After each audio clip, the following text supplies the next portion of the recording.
5 seconds.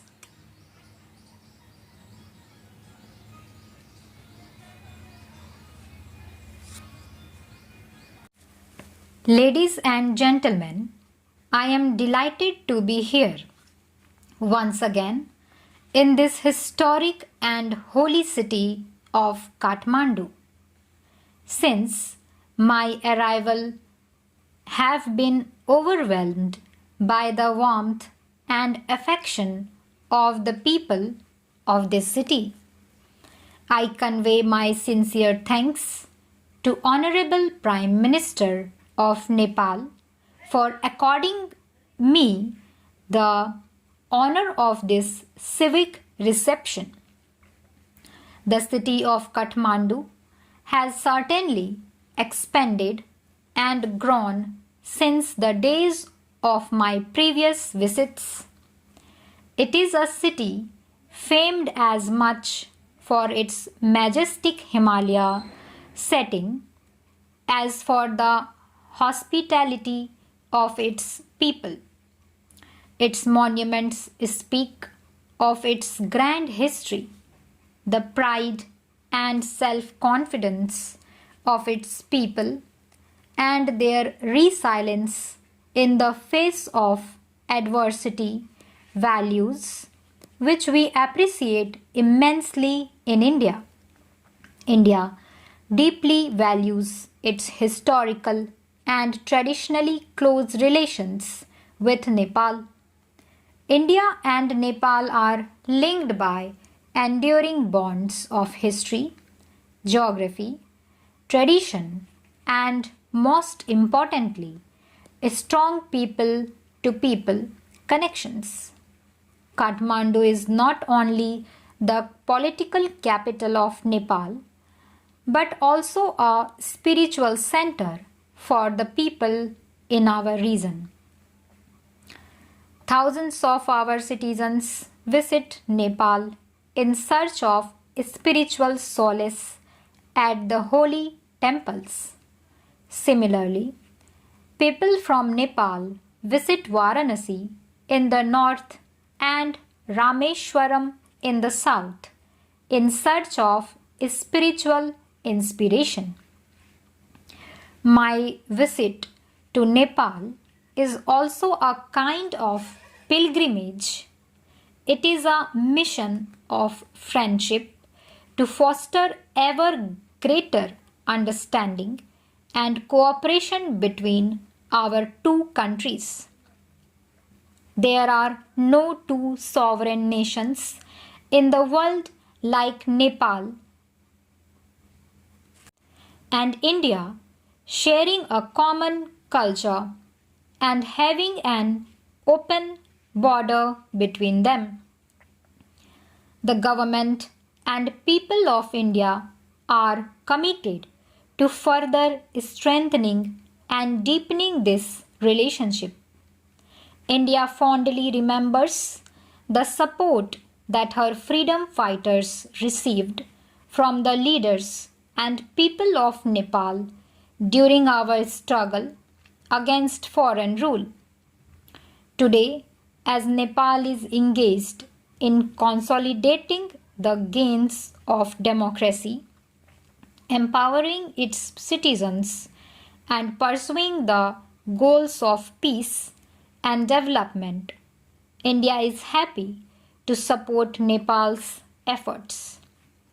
We wish the people and the government of Nepal every success in the important task of implementing its constitution, taking on board all the sections of its society. As two developing economies, we have a shared vision of economic prosperity and sustained development for our respective nations and also our region. As a neighbor and close friend, India has an abiding interest in seeing sustained economic development in Nepal. Our development partnership covers a broad canvas of projects in both countries.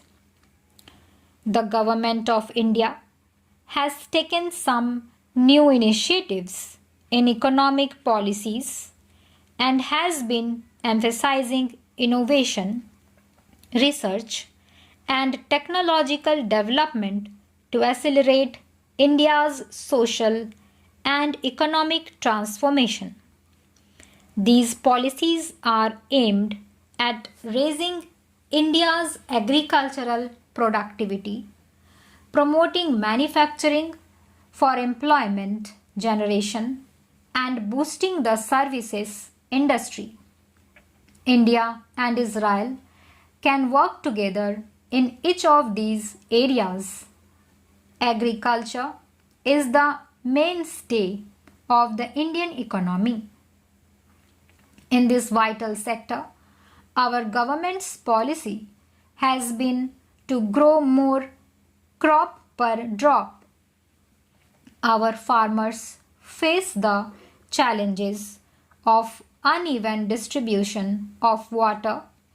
We often have floods in one part of the country while there is drought in other. Our scientists should collaborate to deal with these challenges.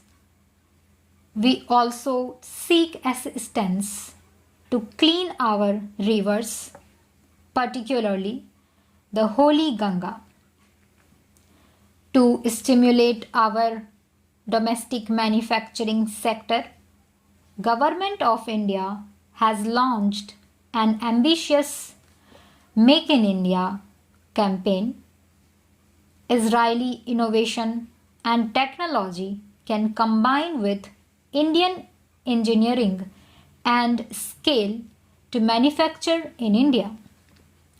Such a partnership, particularly in the defense sector, has the potential of creating new markets and generating more jobs both in India and Israel.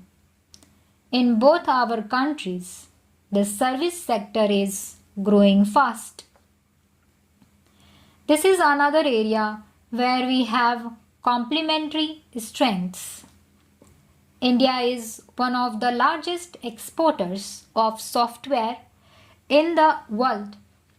Every year, more than 4 lakh English speaking engineers graduate from Indian universities. The number of startups in India is expected to cross 10,000 in the next 2 years. I am happy that the Israeli government has opened a consulate in Bangalore, India's Silicon Plateau. As visitor of 114 institutions of higher learning in India, I have personally placed a great deal of emphasis on developing educational linkages between Indian institutions and universities abroad. India produces first-rate managers and engineers who are highly regarded by global companies. The current CEO of both Microsoft and Google are graduates of Indian engineering colleges. In the coming decades, the emphasis in our educational institutions will be strengthen innovation and research. A delegation of vice chancellors of Indian universities and scientific institutions is accompanying me on this visit. I am confident that their contacts with Israeli counterparts will result in a variety of partnerships in a range of areas, from space and cyber security to the building of smart cities. Ladies and gentlemen, India is delighted that Israeli citizens, particularly the younger generation, enjoy traveling to India. They rightly see India as a safe and welcoming destination where they always feel at home.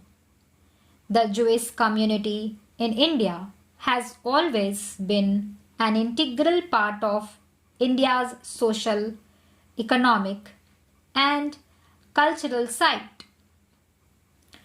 Recently, local authorities have renovated the holy places. Stop.